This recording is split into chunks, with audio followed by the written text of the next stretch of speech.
Good morning, everyone. How are you guys doing out today? Excellent. Good. Excellent. I'm doing excellent, Ryan. Hi. Hey, what's I up? didn't see you there. Sure. What's up, everybody? Hey, it How we is doing? so great to see you guys here at Current Church today, and I'm so happy that you guys are here with us. So my name is Ryan, and this is Ben. If we haven't met before, now you have. Yep. Hey, so here at Current Church, and if we haven't met before, that's probably because this is your first time here. And if this is your first time here, I would like to give probably the second, third welcome of the day. And I would like to say welcome to Current Church. Here at Current Church, we want to encourage and equip people to be a follower of Jesus Christ, no matter where they are on their current spiritual journey. No matter if you guys have been Christians for your whole life or you're just trying to figure things out like right now. Right? Yes. That's Absolutely. what we're doing. And you know, I feel like I'm kind of talking kind of fast right now, but I need to slow down because I'm not in a hurry. I'm not very busy, right? I hope not. Yeah. He's alluding to the last few weeks, and I don't know about you, Ryan, but I have been busy. I've been trying not to be hurried. I mean, it's in your name. You've been busy. Been busy, yes. Yeah, he has been busy. Busy is his middle name, but he's trying not to be hurried. That's right. All right. Hey, if you are new with us today, we'd love to meet you. The way you can do that is you can pull out your phone, scan the QR code that's on screen, tell us a little bit about yourself, and we'll tell you a lot about us as well. There's also something special that we do for everybody that goes there and does that. So we here at Current Church, we are for St. Joseph. We are for everyone here, and so we actually partner with two nonprofit organizations here in St. Joe. And so by partnering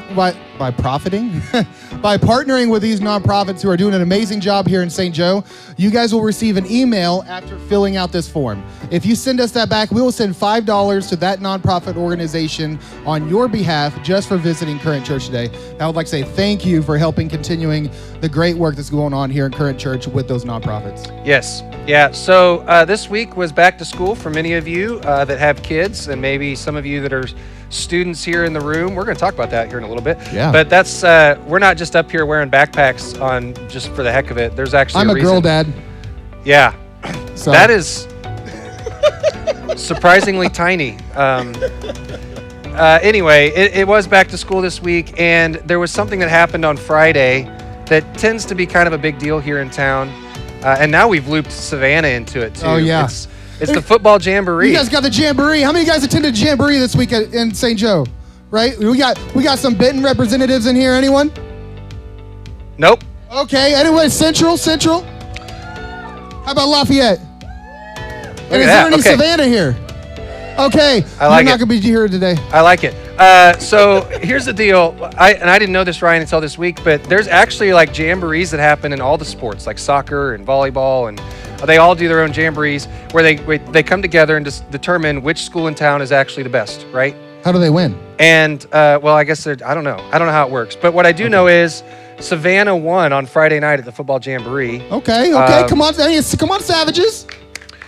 So we still have to determine which school here in town is the best high school of the three big high schools. Oh. We have to determine who that is conclusively. Oh, yeah. And so what we're going to do is we're going to have a representative from each one of those schools. One of them's a current student, and then we have two graduates of those schools. Uh-oh. Let's bring them out. We got Nicole and Carly and Tammy. Come on up Come here. on, give a round Give of them a hand. applause. Come on. Woo, woo, bow, bow, bow, bow. So we got Benton represented right here. Yep. Central and Lafayette. I love it. Go ahead. Love it. Oh, wait. Oh, I got to move. You got We to don't- show that off again. Look at the socks. That's impressive. Way to come I repping might your put my backpack down. alma It maters. doesn't fit me. So Ryan, you would think that the best way to determine like which school is best would be like a trivia paper, contest. No, Sorry. trivia contest. You know, let's like actually see if these schools taught them anything. Oh, No, yeah. no. The best way to figure out which school is best is by playing a game that we like to call Face the Cookie. Face the cookie. Yeah, this is going to determine like effectively here. So here's how this is going to work. These three have to get an Oreo cookie Uh-oh. from their forehead into their mouth. They do not have to be the first to eat it. They just have to be the first to get it into their mouth without using their hands. No touching your hands. From no using touching just the their cookie with face. your Okay, hands. so are you guys ready to cheer them on with this? We Okay, gotta have so some, I'm gonna- cheer on your people. Cheer I'm going on to your give you a people. handful here. I'm trying to get them out without like putting my grimy fingers all over them. I literally just washed my hands, by the way. I just want you to know. So She I don't know says how she you're going to doesn't play believe with your him. glasses on over there. Okay. We're just giving you a handful, so if you lose one, you don't have to eat one off this theater floor. So, and I'm ready. Like, I'm ready with backups. So if you're you going to run put out. it on So your forehead, tilt far back, put it on your So forehead. here we go. And prep yourselves. Do you want as the package how yet? this is Oh, going to work okay, is I suggest moving your eyebrows as much as possible. And then get it to your cheek and then move it into your mouth. You should be able to do it. Are we ready? Once they are all, hey, don't you? I see you moving already. Don't She's go yet. cheating. Did you see this? All right, on your mark, get set, go. Go! Cheer them on. Come on, go. let's hear There's it. one cookie down. Oh, that one's gone. Oh, down. Here we go. Oh! This is for the jamboree. Oh, so she close. does it. So close. I'm going to be stepping on these things all day. Hey, if you guys are Benton out there, start chanting Benton. Start chanting Central, Lafayette. What do you got? I'm not sure I have enough cookies Like, for all the ones you're dropping here. Central. I don't know. Oh, we got a winner. The winner of the jamboree is Lafayette. Very Woo! nice. Very nicely done. Carly, just think I because won. you asked Mike, nicely, I muted it on you can accident. have the package. There you go. One more time for all of our contestants. Let's hear it for them. And now Lafayette should have bragging rights in town all school year long. It is settled. Yeah, it's officially settled. Lafayette is the winner of the jamboree. At least the current church jamboree, right? So, man, that's fun. And I'm so happy that you guys were able to join in and participate that. And I hope your school won if you're from Lafayette. So, hey, so today at First Service, we have a great service lined up for you today. We like to have fun. We do stuff like this all the time. Except for that's the first time we play Face and Cookie. All right. All right. But so we're going to get into a few songs here first, and then we're going to give a message. You guys are only going to be here for about an hour today. And so if you guys will go ahead and stand up here, and we're going to sing a few songs.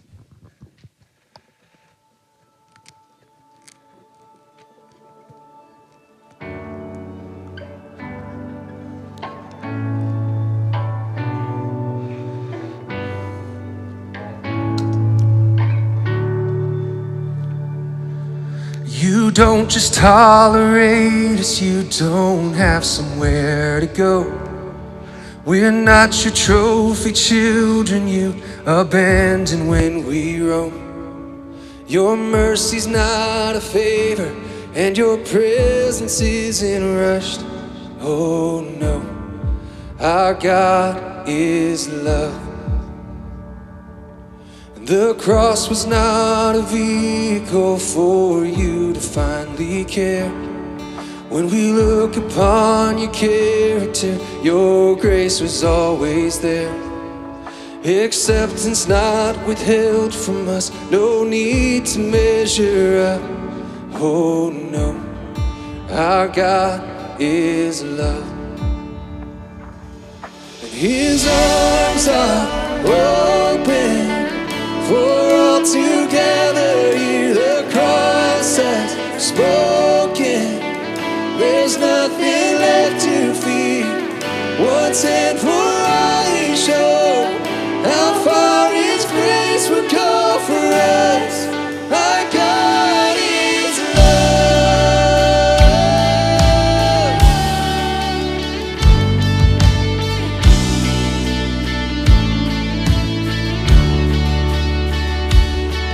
How vast the Father's heart for us, we'll never reach the end. I thought for sure I found it, but He proved me wrong again. So much higher, so much wider, so much deeper than we know. Our God is love. His arms are open for all to gather near. The cross has spoken, there's nothing left to fear. Once and for all He showed how far His grace would go for us. Our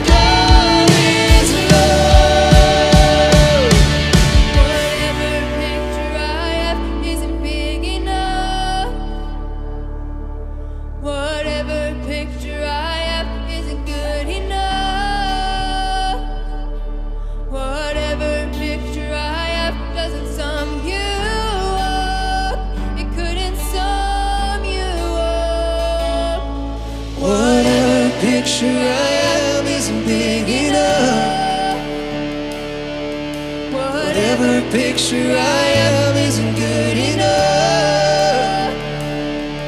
Whatever picture I am doesn't sum you up.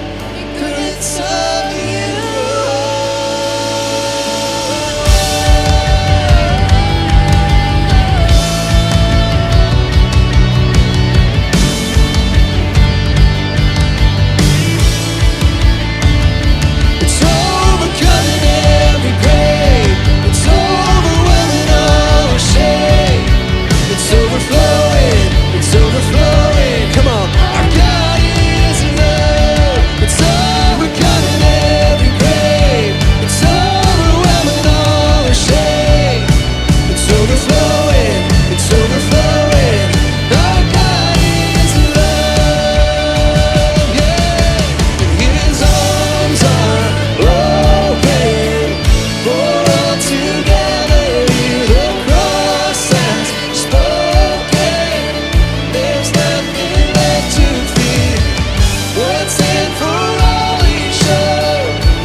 Why did I waste so much time worrying? You've had a plan all along. I'm listening. You made a way out of deserts and rivers just yesterday. So today, if I hear you speak, I don't need an explanation. If you tell me move, I don't need the destination. If what's promised I never see, I'm still walking with you. You're still walking with me.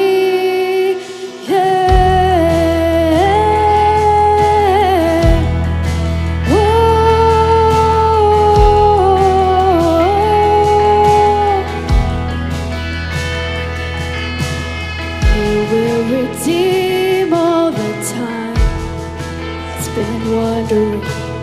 You've been afar in the cloud. I'm following. You made a way out of bondage and darkness just yesterday. So today, if I hear you speak, I don't need an explanation. If you tell me move, I don't need the destination. What's been promised, I will believe. I'm still walking with you. You're still walking with me. If I know one thing, our God is a deliverer. If I know one thing, our God is gonna see us through. If I know one thing, our God is a deliverer. If I know one thing, our God is gonna see us through. If I know one thing, our God is a deliverer. If I know one thing, our God is gonna see us through. If I know one thing, our God is a deliverer. If I know one thing, our God is gonna see us, he'll see us through.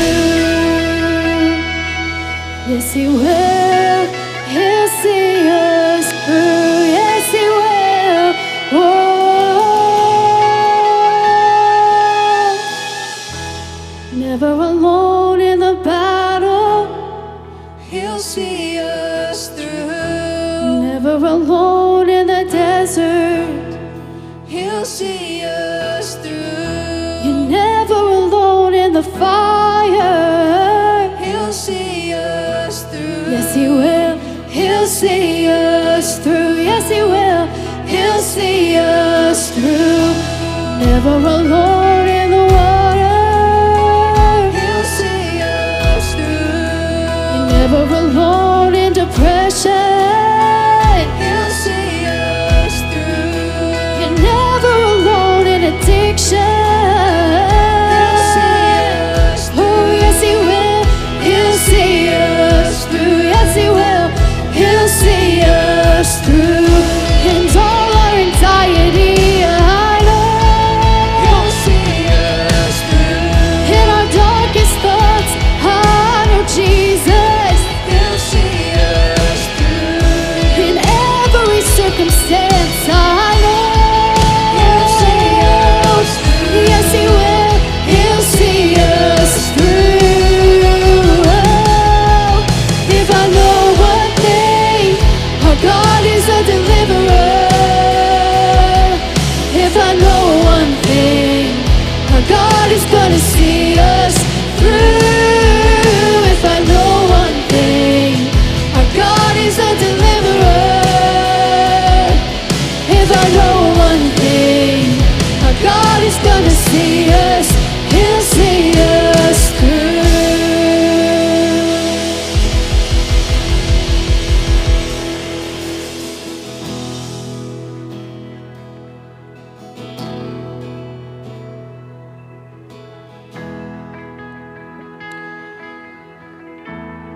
So today we have a special treat for you. We get to experience and listen to somebody's story, Carly's story.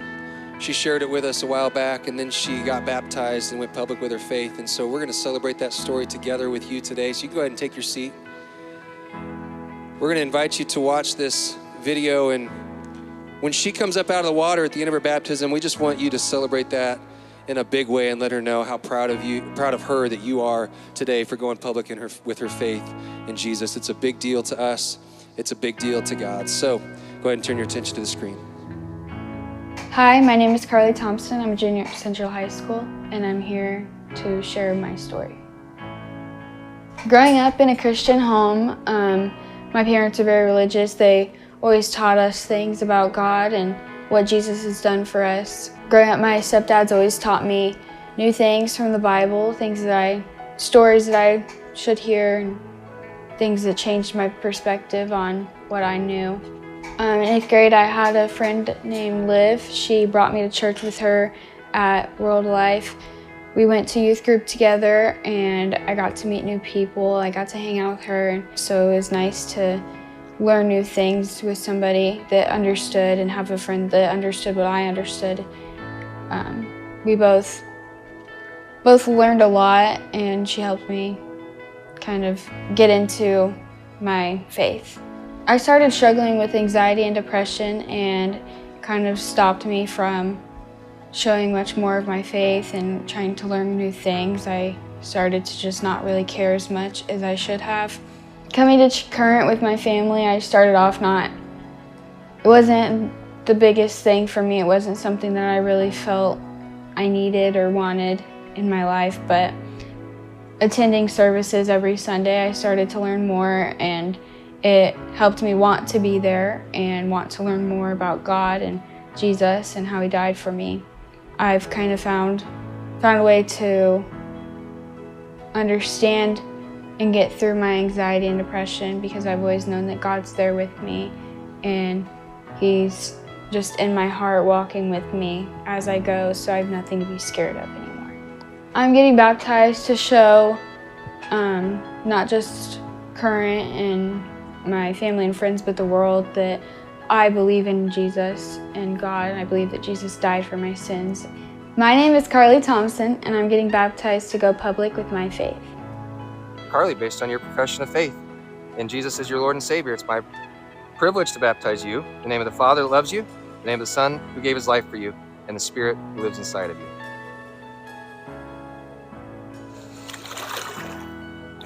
Let's go!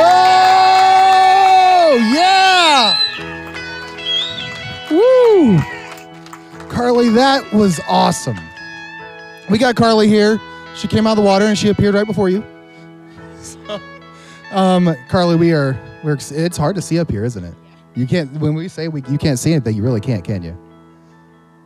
No, you cannot even figure, she says. But you know what? We are so proud of you. Know that everyone that's up here, everyone that's out there that you can see figures of right now, we are your church family and we're here behind you 100%. If you need anything at all, we're here. And I'm so happy, I'm so excited that you decided to go public with your faith, and that it's a bold thing, especially in today's society. It's very bold, and that's awesome. Let's give a round of applause for her one more time here. Thank you. Real quick, if this is something that you've been thinking about, that you also would like to go public with your faith, and you would like to get baptized, we will be holding another baptism session, so there's going to be a QR code on the screen behind me. And if you want to scan that QR code and you want to get baptized, we would love to walk through that with you and be there for you during that. We want to encourage and equip that for you for sure. So if that's you, scan that QR code and we'll get someone in touch with you about doing that. So one more time, let's give a round of applause for Carly. Yes. All right, one more thing about Carly that's really great is that she's a student. She mentioned that she's a student at Central, right? Well, we are actually starting another thing tonight. Students are back again, finally. All the students are like, yay, we're back. She's happy. So at Freedom Church, 6 o'clock tonight, if you're a middle schooler, if you're a high schooler, if you know someone in your family that is a middle schooler or high schooler, they need a place to go. We have a student ministry going on tonight, and I'm pretty sure it's going to be every Sunday night, 6 o'clock at Freedom Church. So once again, if that's you, we'll see you there tonight. All right. Let's give one more time. Let's get it up for Carly. This is so great. Exciting stuff. As Ryan mentioned, we're going to have another baptism event this fall sometime, probably like October, November sometime. We'll work out the details, get that back to you. I'm thinking about maybe just keeping my pool open. We could do it in my pool in November. How's that sound? All right, cool. We'll figure out something else. Hey, listen, I think for far too long, the church in general, not just in our community, but just the church in general has been known for a lot of things that we're against. We talk about a lot of things that we're against, you know? And I think that's, in a lot of cases, the thing that the church has become known for. And one of the things that kind of got us going as a church, one of the things that we really want to be about is what we are for, not necessarily what we are against. If you've been around for any length of time over the last several months, you may have noticed, if you've been paying attention, you may have noticed that Ryan has been leaking this idea of the fact that we are for St. Joe, that we are for this community, that we're for marriages in this community, that we are for all the kids in this community. We are for students, middle school, high school students. We are for your relationships. We are in favor of those. We want you to have positive, life-giving relationships. And we are also for some organizations here in the community. And so today, and we've kind of been leaking that out a little bit over the last few months, but today we're officially kicking off something that we've been looking forward to for several months now. And so I want to introduce to you our first of what we're calling Fourth Sundays. It's the fourth Sunday of August, and that's a play on words, by the way, F-O-R, Fourth Sundays. And on the fourth Sunday of every month, from here on, this is going to be something that we get excited about. On the fourth Sunday of every month, we're going to share with you a cause in our community or an opportunity in our community, an opportunity for you to partner with somebody or some organization or a school. That's some of the stuff that's coming up. An opportunity for you to be for St. Joe. And so for this month, for our very first one, for our very first fourth Sunday, we are partnering with an event of sorts called Backpack Buddies. I should have come up with a better word than that in that moment, but I didn't. Called Backpack Buddies. If you're not familiar with Backpack Buddies, it's a thing that happens through Second Harvest here in our community, the Second Harvest Food Bank. You may not know this, but there are kids in our community that during the week, the only food they really get to eat is Monday through Friday when they're at school. And then they go home on the weekends to empty refrigerators. They go home to empty cabinets. And so Backpack Buddies is intended to help fight that.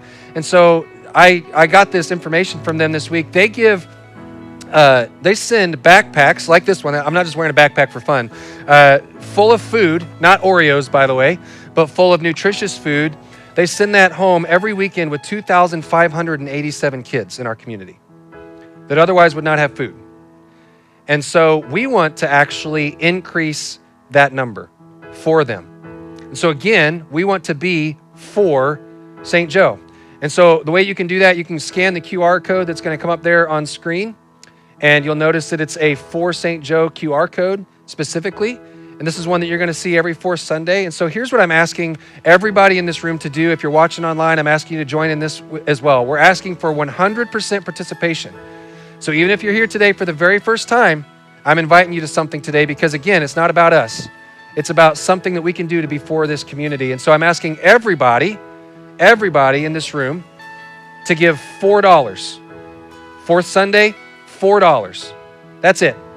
$4 so that we can increase that number of backpack buddies. If some of you can give above and beyond $4. For my family, we're going to give $4 for all 6 of us towards this thing. And we're going to see if we can't feed more kids over the weekends. If you're watching online, there's a URL there on screen. If you go to that URL, there's a button on that page that says contribute. Just click that button and it'll take you to the right place. If you scan that QR code, you'll notice that it takes you to our giving page, and the fund that's selected is called Fourth Sundays. And here's what you need to know about that fund. Every dollar that is ever given to that fund is going right back out the door. We're not keeping any of the money that goes to that fund, none of it. It's all going right back out the door to these causes, and in this case, in this particular week, it's going to Backpack Buddies. Now, because of that, if you're here and you call Current your church home and you came and you're prepared to give today, I want to encourage you to give your $4 or above, to give that above your regular giving today, because we want to continue to do great things as a church as well. So that's above and beyond your regular giving. If you're prepared to give, you can go to give.mycurrent.church, and you can give in that way. But again, this is our first Fourth Sunday. Here in a couple weeks, we're going to tell you what you did, how successful we were at being for our community, and how many backpack buddies, how many more kids are going to be able to go home with food because of your generous donations. So I'm excited about that. I got a message I'm excited about today. We're going to jump into right now. So I invite you to go ahead and turn your attention to the screen, and we'll go ahead and do that.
I saw a lot of people turning to each other and having these conversations. I even heard some nervous laughter on that last one there. So some of you, if you've been here the last few weeks, you probably watched that and you're thinking to yourself, there's that speed limit thing again. They keep talking about this speed limit thing. What is up with that?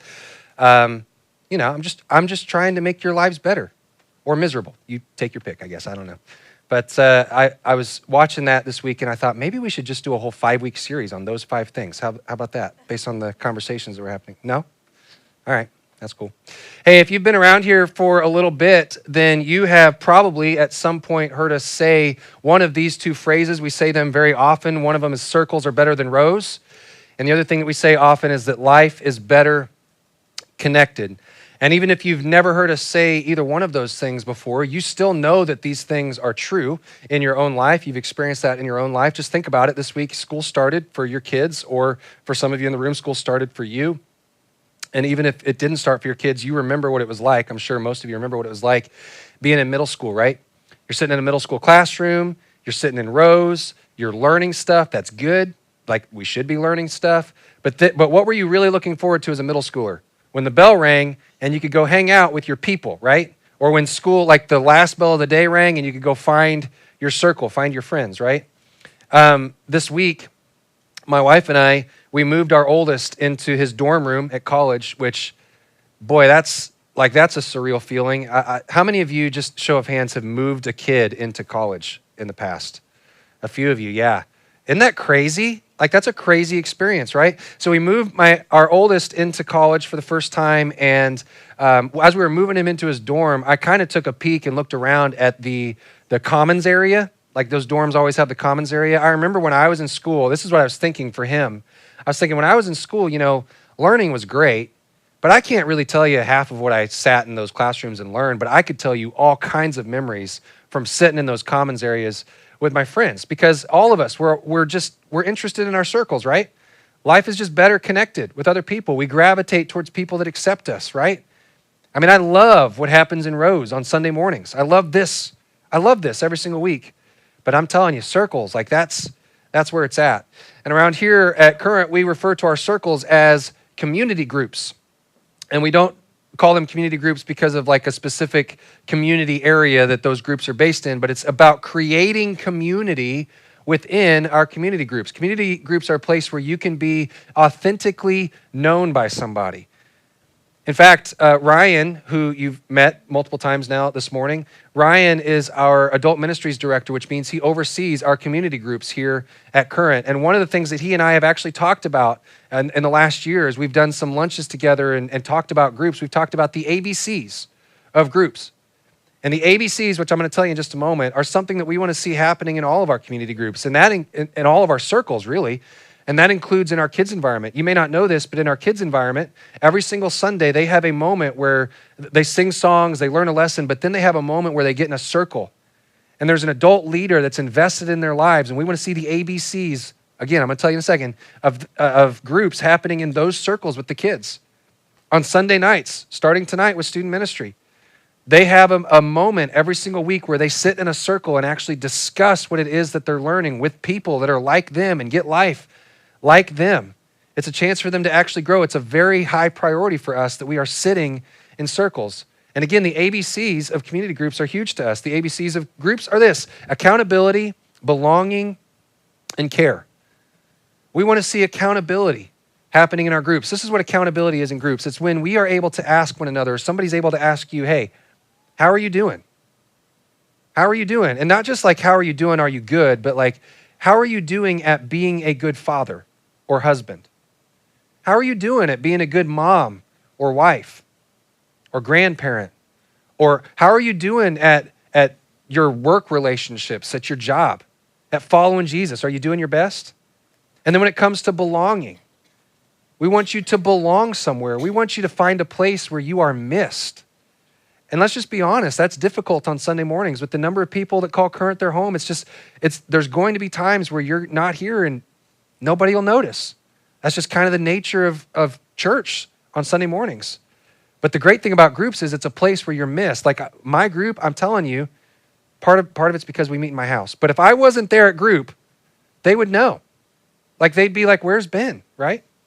And then when it comes to care, the reason that we want to experience care in groups is because life is hard. At some point, if you haven't already, you're going to experience loss. At some point, you're going to have issues at work or at home, and you need some care provided for you, and you probably need to provide some care for other people as well. Every single one of us in this room, we all need real, committed community with one another. And so that's why we have community groups as part of Current. Community groups are groups of about 8 to 10 adults that meet in homes throughout our area. And we typically launch community groups twice a year. We do it in like an August, September time of year, and then we do it again in January, February every year as well.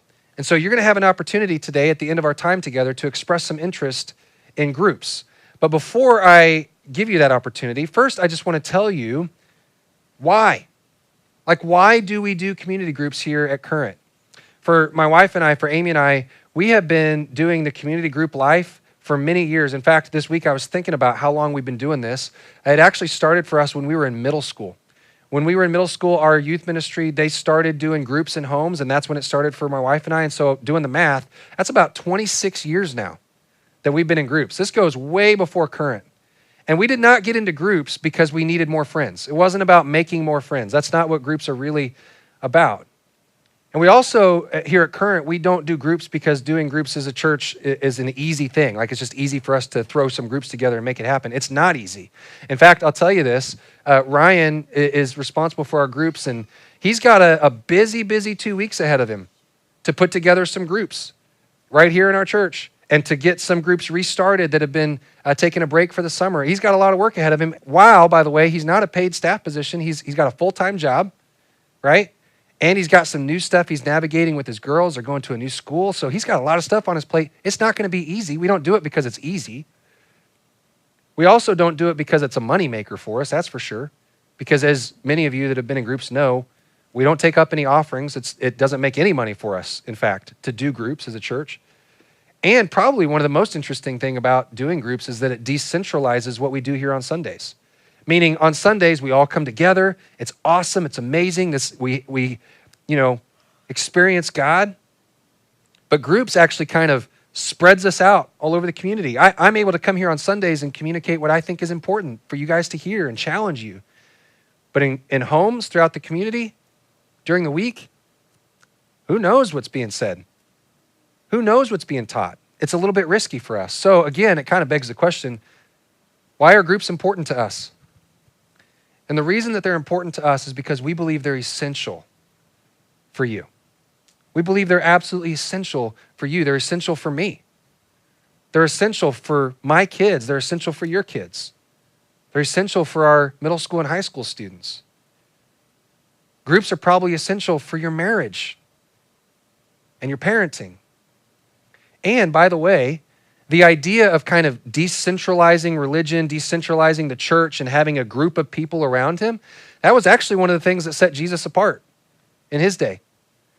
When Jesus was here, he kind of had this different structure of things around him that was a little bit different than the religious structure of his day. In fact, if you look at the religious structure of his day and the religious structure of a lot of religions, which I'll talk about a little bit more in just a moment, Jesus was just different.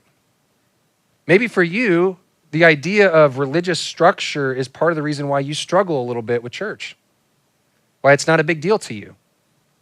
Or maybe growing up, maybe it's the reason that it wasn't a big deal to your dad. Or maybe your family, like you went to church, but it wasn't really a big deal. You just kind of were there every once in a while, but it wasn't really a big priority in your life. And perhaps maybe the idea of religious structure is part of the reason why for some of you in this room, if you've stepped away for a little bit, maybe it's the reason you stepped away. And the reason for that could possibly be because those people that you know that church wasn't a big deal to them, they'd go, but it wasn't really a life-changing thing. Or maybe that's the case for you. Maybe the reason for that is because they or you just attended. You were never actually challenged to really, truly follow Jesus. You were never actually held accountable for the things that you heard. And I'll be honest with you, I'll be real. If I was in your shoes, if I wasn't the pastor of this church, I would be tempted to do the same thing. I would be tempted to just slip in on Sunday mornings, sit in a row, agree with everything that's being said, sing some songs, enjoy that a little bit, feel moved emotionally, and then go home and not do anything with it. I get that temptation, I get it. But a community group, that's where somebody can actually push you. That's where somebody can actually push you to follow Jesus, or maybe more specifically, to follow through on following Jesus. Our circles, our community groups, those are opportunities for us to come together and go, hey, listen, guys, we heard some really great things on Sunday about following Jesus. We heard some really great things that Jesus taught us, or Paul taught us. We heard some really great things. But now let's actually push one another to do those things together, not just listen, but to actually do those things. Can you imagine, I know this isn't the case for probably many of you, but for some of you, can you imagine if your dad, when he went to church growing up, while you were growing up, if your dad had actually done the things that he heard on Sunday mornings at home? Didn't just listen, but can you imagine how much that would have changed your life or your family dynamic or your mom? If it was a bigger deal to your mom than just going to church on Sundays, but we're going to actually live this out, that would have changed everything.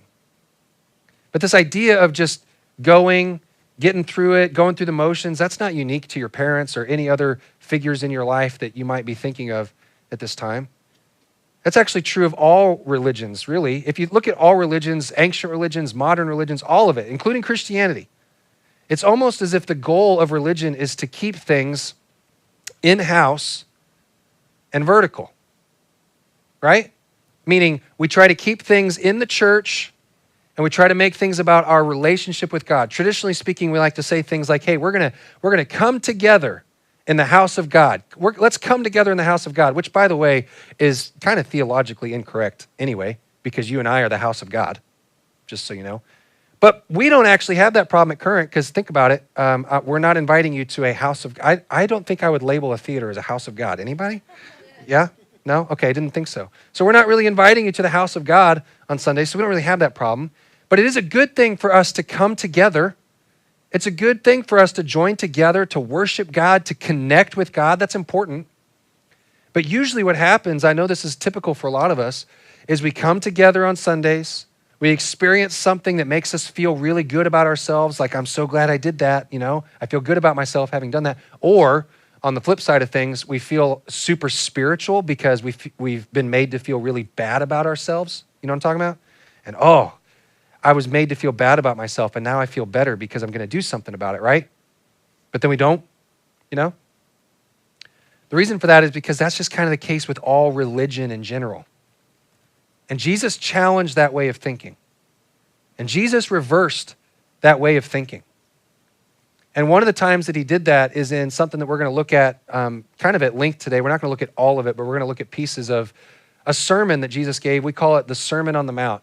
It's believed that Jesus actually gave this message many times throughout his ministry, and that's why the disciples, eventually the people that brought us the Gospels, why they wrote it down. But this particular one we're going to look at in Matthew. So it's called the Sermon on the Mount, and throughout this sermon, Jesus is talking about things that we should believe, but more importantly, Jesus is talking about things that you and I should actually do and live out. And these things that he's going to talk about are not natural. They're not human nature for us. In fact, some of the things that he talked about rubbed up against like his own faith system, the Jewish faith system of his day. Like they did not like some of these things that Jesus is about to say that we're about to look at. It ticked them off. And some of this stuff might rub you the wrong way a little bit today too. It might kind of tick you off a little bit. I just want to remind you, you're reading the words of Jesus today, not mine. So don't get mad at me. All right? This is what Jesus said in his message. He says, "Do not think that I have come to abolish the law or the prophets," to which his audience in that moment would have been like, whew, okay, good. That's a relief. We're glad to hear that, Jesus, because with everything you've been saying, everything you've been doing, we've been a little worried. It kind of seemed like, you were kind of doing away with our Bibles, Jesus, which, by the way, their Bibles were not like Bibles like we have today when we pick up the Bible. It's like our Old Testament. They referred to it as the law and the prophets. The law and the prophets would have been written on scrolls, and they would have been considered sacred, and they would have protected them. They would have been stored in like synagogues or at the temple itself. Jesus is like, listen, I'm not trying to get rid of your scriptures, right? I'm just here to do something new. I'm here to do something different. I'm here to change something about them. I haven't come to do away with them, Jesus said. I've come to fulfill them. To which his audience would have thought, what? What do you mean fulfill them? Like we don't need them fulfilled, Jesus. That's our law and our prophets. That's our Bible. And Jesus is like, no. Your law and your prophets, it's not complete. What you have is not complete. Up until this point, this has been the best representation for God that you have. But now God himself is here walking this earth, speaking to you. The King has actually come, and I've come to land that plane for you. I'm here to show you how to actually practice your spirituality, how to actually practice your righteousness. Or Jesus might say it this way, I've come to save you and to show you how to live. I've come to save you through my death and through my resurrection, which, by the way, Jesus, like telling people that he was here to save us would have been so offensive to them, all the way up until the point where he actually rose from the dead, and that validated everything that he claimed, like how I'm going to save you. But not only that, Jesus could say, I'm here to show you how to actually live your lives. Up until this point, their faith, their religion was all about their vertical relationship with God. I just got to make sure that me and God are right. Me and God are right. That's all that matters. Jesus is like, listen, don't worry. I'm going to take care of that part. I'm going to make you right with God. I'm going to put you in right standing with God through my death and my resurrection. But then it's supposed to be about your horizontal relationships. It's supposed to be about people. In fact, in the next section of this thing, like Jesus immediately at this point, instead of talking about our vertical relationship with God, he begins to talk about our horizontal relationships with one another. He gets very personal, kind of gets all up in our business. Again, don't get mad at me. This is Jesus, all right? He says this, anyone who is angry with a brother or a sister, can I just ask you, have you ever been angry with anybody? Don't lie to me. I know how this works. Probably some of you got angry with somebody in the car ride over today. I remember car rides to church, right? Isn't it interesting that we always seem to get angry with each other on the way to church? Anybody ever notice that? I see some side eyes happening. I just want to, okay. He says, anybody who's ever been angry with a brother or sister will be subject to judgment. Again, anyone who says to a brother or sister, Raka, is answerable to the court. This term Raka, it's in their original language, it was a sign of contempt for somebody. It was like calling somebody stupid. Well, that's just stupid. You're stupid. That's dumb. He goes on, and anyone who says, you fool, will be in danger of the fire of hell. Hell? Jesus, you mean to tell me we're talking about hell for me just being angry with somebody? You mean to tell me that if I'm angry with somebody, that means I'm in trouble with God? Jesus is like, yep. Hold on, Jesus. You mean to tell me if I was to refer to somebody as stupid or you fool, like I'm in trouble with God? Like if I look at somebody on the other side of the political aisle from me and go, how could you possibly think that way? How could you possibly believe that? I'm in danger, and I call them an idiot. I'm in danger of being in trouble with God? Jesus is like, yep. I mean, you can disagree with people. That's okay. But when you get angry with people, that's a problem. Jesus is like, yeah, it's no longer just about you and God. As long as me and God are good, we're good, so I'm good. It's not okay to just be okay with God while refusing to talk to your parent for the last year, your mom or your dad for the last year, or your sibling, or being angry with a coworker, because those are people that you're called to love. A few verses later, Jesus says this. How about this one? You've heard that it was said, you shall not commit adultery. To which they're probably thinking, wait, hold on. Is Jesus about to tell us that adultery is okay? Nope.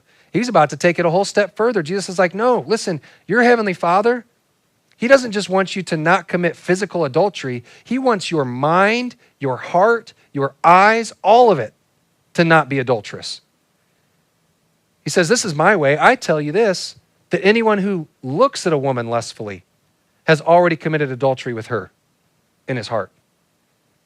I mean, this is extreme. He's taking it to the next level. And it gets even worse. He says, if your right eye causes you to stumble, gouge it out and throw it away. I don't even know how would you do that? Like that, how would you gouge out your own eye? That just seems gruesome to me, right? Why is Jesus taking this so far? And the reason Jesus was taking this so far is because he knew that on the inside of us, the stuff that happens on the inside of us, the lust, the anger, the jealousy, the discontentment, the impatience, those things that boil on the inside of us are eventually going to work their way out. And they're going to cause damage in our horizontal relationships with other people. And he wants us to live in such a way that the world looks at us and goes, man, whatever they've got, that's what I want. He goes on, it's better for you to lose one part of your body than for your whole body to be thrown into hell. Boy, I'll tell you what, I mean, there's that hell thing again. God must really, really care about the state of our hearts and the state of our minds. Over the next several verses, Jesus covers a number of topics. One of those topics is divorce. I think one of the reasons that Jesus had to talk about divorce, especially in his day and time, is because at that time, in that culture, men could, like if they just decided one day, I'm kind of growing tired and old of my wife that looks tired and old. Like they could literally just go, you know what? I divorce you. Send her out. Divorced that fast. She's gone. And he can move on to the next one. Jesus is like, that's not how it's going to work anymore. I want you to be faithful to the commitments, to the vows that you've made to each other. That's how it's going to work. I mean, if you look at today's culture, men and women are both guilty of this. You know what? I'm done. Like, I can't do this anymore. I'm out of here. And we just leave. Jesus, what he's doing here is he's taking away all of our excuses to not love one another. Again, he talks about a number of things in the next several verses. He says, hey, don't insult people back. It's no longer eye for eye. It's no longer tooth for tooth. Now, when somebody slaps you, we're going to turn the other cheek. You might not even know that that was Jesus who said that. When somebody slaps you, turn the other cheek. If somebody wants something from you, give them 2 somethings. Give them 3 somethings. Because living the way that I live and living the way that I want you to live, that's going to change the world. He says this one, he says, you've heard that it was said, love your neighbor and hate your enemy. I mean, everybody, this is how everybody works, right? Everybody does this. Their day, our day, this is the natural way of things. This is our human nature. This is especially true in our culture today, right? Think about all the people that it's so easy to dislike that are unlike you. Just go spend like 3 minutes on social media. You'll see this all over the place. Again, the way of Jesus, it's not natural. This is the way of Jesus. He says, I tell you, love your enemies and pray for those who persecute you. Not pray about those that persecute you. Not be like, oh God, like do you see what they're doing and how terrible they are? God, I pray that you would just go and smite them, or I pray that you would fix them. Pray that you would change them. Pray that you would convict them. He's like, no, I want you to pray for them. God, I pray that you would bless them. God, I pray that you would help them to prosper. Now, they were probably thinking maybe something similar to what you're thinking in this moment. They were thinking, Jesus, why can't we just love God and be done with it? Why can't it just be me and God and that's it? Jesus is like, this is how. This is how you love God, by loving the people that God loves. And God loves your enemies. God loves your persecutors. I know it's crazy to think. It was crazy for them to think it too. They were probably thinking, Jesus, that is not realistic. Pray for my enemies? That's not possible. No one could ever do that for their persecutors or their enemies, Jesus. Not realistic. Until they saw Jesus shortly after that, beaten, whipped to within an inch of his life, had a crown of thorns put on his head, carried a cross up a massive hill, was nailed to that cross with his hands and his feet, was raised on that cross, had people walking by mocking him after all of that. And what did he do? He looked at all of them. He said, Father, forgive them. His followers, his disciples, they could tell us today, they'd be like, Jesus did not just talk about this stuff, he actually lived it out. And so if you're here today and you are a Jesus follower, I have a question for you. Now, some of you here today, I don't know where you stand. You might not consider yourself a Jesus follower. I'm glad you're here. I'm glad you're exploring. This is a safe place to explore faith. But if you're here today and you consider yourself a Jesus follower, here's a question for you. If you're not a Jesus follower, I don't know how you wrestle with this question. That's between you and him. But for Jesus followers, what if we actually did those things that Jesus said?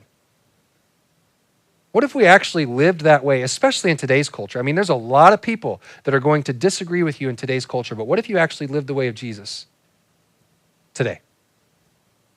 We think it's hard today. This was tough for Jesus' guys too.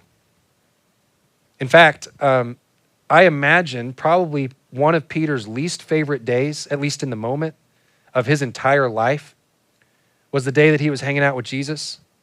And him and the other followers of Jesus at that time, they approached a guy named Matthew. I just picture this for just a moment, okay? Matthew was a tax collector. And I know that for us today, like that doesn't mean a whole lot to us, but in their time, tax collectors were hated. And the reason for that was because tax collectors, they collected taxes for the Roman government, their overlords. They would go and collect taxes from their own people for the Roman government, and they could charge people whatever they wanted. So anything above and beyond whatever was required by the Roman government, the tax collectors got to keep. So they were hated. If we were to kind of put it in today's modern terms, it's Matthew would be like big government. He represents big government for us. Lots of taxes, lots of regulation. That's Matthew. Peter, his brother, his friends, they're like, nah, we don't want any government. We don't want any, regulation. We don't want any of that stuff. We're libertarians, let's say. So Jesus, with Peter and the guys in tow, approaches Matthew and says, hey, Matthew, you want to come join my community group? You want to come hang out with these guys? And Peter was probably thinking, hey, what are we doing here? What are we doing, Jesus? And Jesus probably looked at Matthew and said, Matthew, in my kingdom, everybody is welcome. In my kingdom, we love everyone. We love one another. In my kingdom, it's not just about being reconciled with God, being made right with God. He could say, listen, being made right with God, that's good. That's a good thing. We need to be in right standing with God. But it's also about being in right standing and reconciling with believers in Jesus, about loving one another. And Peter eventually learned how to love Matthew. And Matthew eventually learned how to love Peter. A little bit later in this message, Jesus says this, in everything. In everything.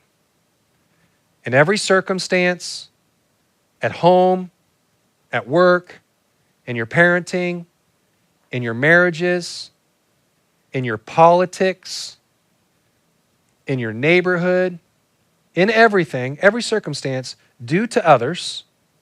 You're to actually do something. You're to take the initiative. You're to look for opportunities to do to others what you would have them do. Let's say they're in your shoes. How would you want them to respond? How would you want them to act? How would you want them to treat you? And everything, do to others what you would have them do to you. And here's something interesting. For this sums up the law and the prophets. Jesus is like, I didn't come to do away with this. This right here, doing to others what you would have them do to you, that's the whole point. That's the whole point of my kingdom, to treat people like they have been made in the image of God. Jesus is like, this is how my people act. This is how we behave. And then he wraps up the whole message by saying this. This is so good, so important.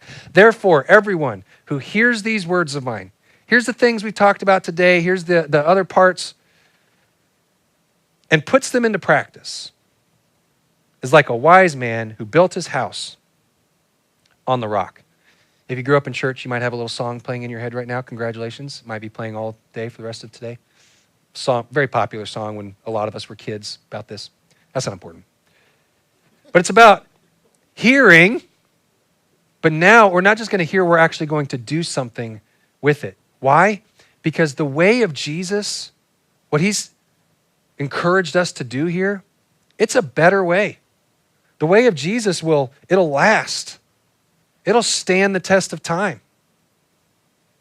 But instead, what do we do? And I'm not trying to pick on you. I'm not like trying to accuse you of anything. This is just kind of the way we operate, right? Instead, what we often do is we come to church on Sundays. We agree with everything that's being said, perhaps, or most of what's being said. We might even go so far as to actually take notes on what's being said. We sing the songs, but then we walk out the door and we don't actually do anything with it. And then the storms of life come, and those storms wash away our houses.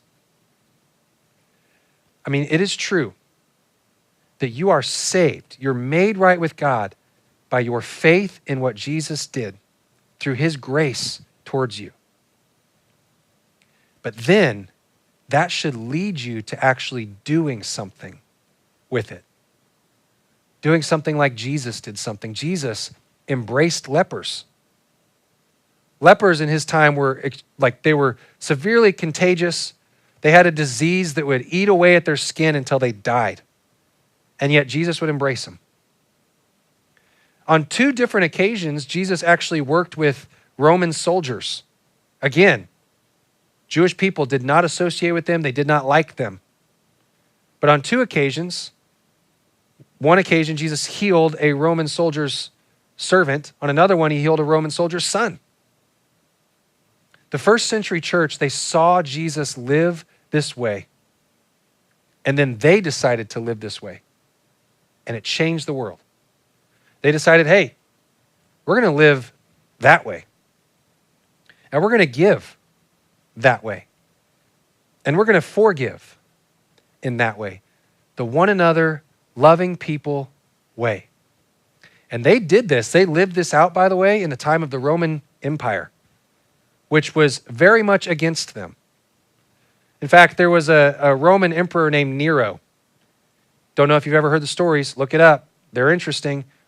Nero hated Christians so much that he would capture Christians, impale them on poles still alive, and then burn them until they died as human torches at his parties for entertainment. That was the culture that Christians lived in right after Jesus. And yet they decided to continue to live that way and give that way and forgive that way and pray for those persecutors and pray for their enemies. And people were eventually drawn to Christians. In fact, eventually, the Roman Emperor Constantine eventually became a Jesus follower himself. A very imperfect one, but he decided to follow Jesus. But eventually, very shortly after that, and we still see it today, the church decided to become more organized and more centralized. And it became more about, hey, it's just me and God, me and God, me and God. I got to get right with God. I got to get right with God. We got back to this vertical only. I just got to show up, be taught, look up, maybe raise my hand, sing the songs. It's just me and God. It's just about my personal faith. It's just this vertical relationship. It's all religion. We can come together and we can detach ourselves from people. We can detach ourselves from the world. If I'm okay with God, that's all that matters. That's what religion and Christianity often becomes. But some Christians are not okay to just simply believe stuff. Some of you in this room are not okay to just simply believe stuff. You want to do stuff. And that's what I want for you. So if you're here today and you're a Jesus follower, how's your doing?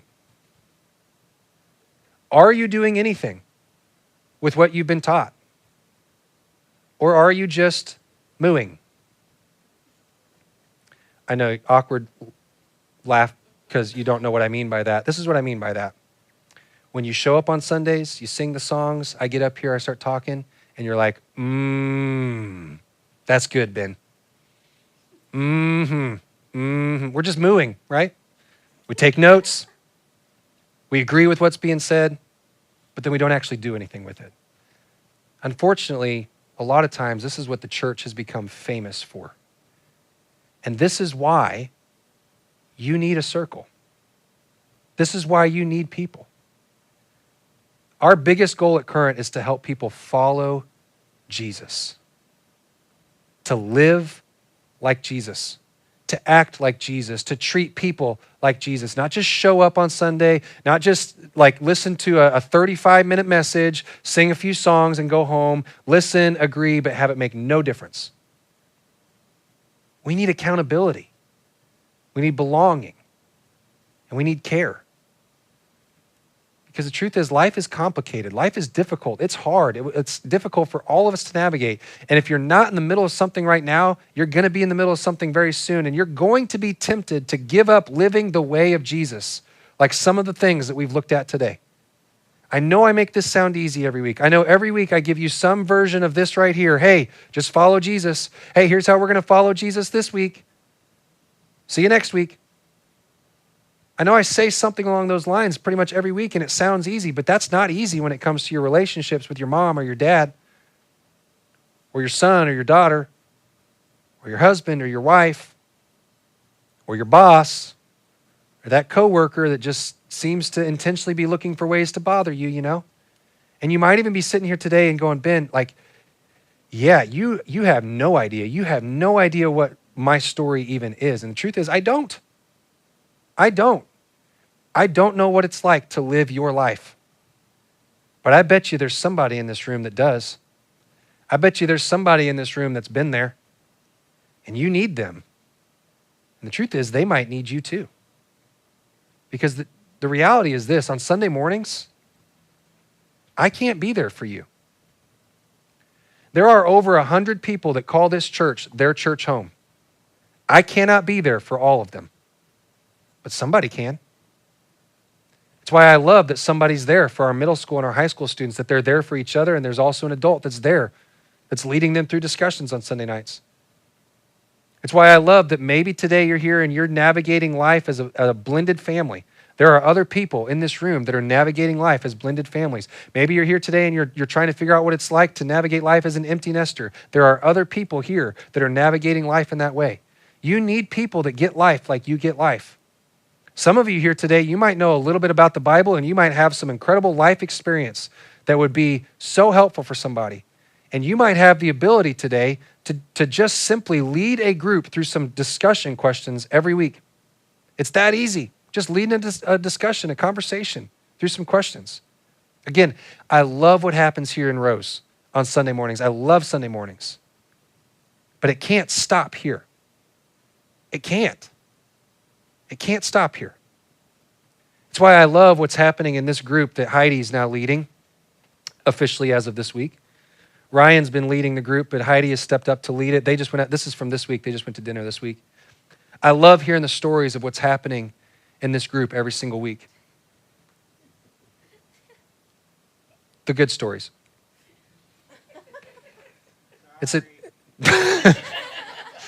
See, it's a great group, and I love what God's doing in that group. I don't have a picture of my whole group all together, but I have a picture of some of us together. We're still paying for that. One night, our group decided to go out and prank all the other groups. That was you? Great things happen in my group. We've got some great relationships. It's amazing. I love what's happening there. I love that there's a group right now being led by my parents who are more advanced in years. They have not checked out. They haven't checked out. They're not like just on cruise control in their later years of like when it comes to their church involvement. They still want to invest in other people.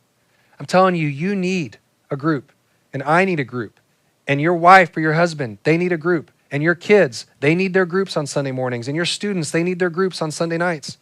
Every single one of us all need the ABCs of groups: accountability, belonging, and care, because if we're not being accountable to somebody, we're not growing. And if we don't belong somewhere, then we're not going to be missed when we're not around. And we all need care. Because if you're not currently navigating the bumps of life, you're going to be navigating the bumps of life soon. You need people who are committed to you. If you're going to practice what Jesus preached, you need a circle. And so that's why we provide groups. And again, these groups, they usually meet in homes throughout the week, and they share with one another, and they cheer each other on. And so that's why here in 2 weeks from today, we're doing our next groups launch. We're doing our groups launch on September 8th. This is when all of our groups will officially restart, if they haven't already restarted after taking a break for the summer. And we're hoping to start at least a couple more community groups on that day. Maybe not on that day, but on that week. That's when we're going to be launching groups. So today, you can let us know that you're interested. It's very simple. We're going to throw the QR code up on the big screen behind me. You can scan that QR code. I want to encourage you, just pull out your phone right now, go to the camera app, scan the QR code, or you can go to the URL there. Again, if you're watching online, there's a URL there at the bottom of your screen. But I encourage you, find your circle, find your people. We want to get you connected this fall. If you are not tech savvy and you're like, I will never figure this out, that's okay. Ryan, where are you, Ryan? Yep. You guys know Ryan now. If you don't, big beard. He's going to be right here. Ryan will connect you.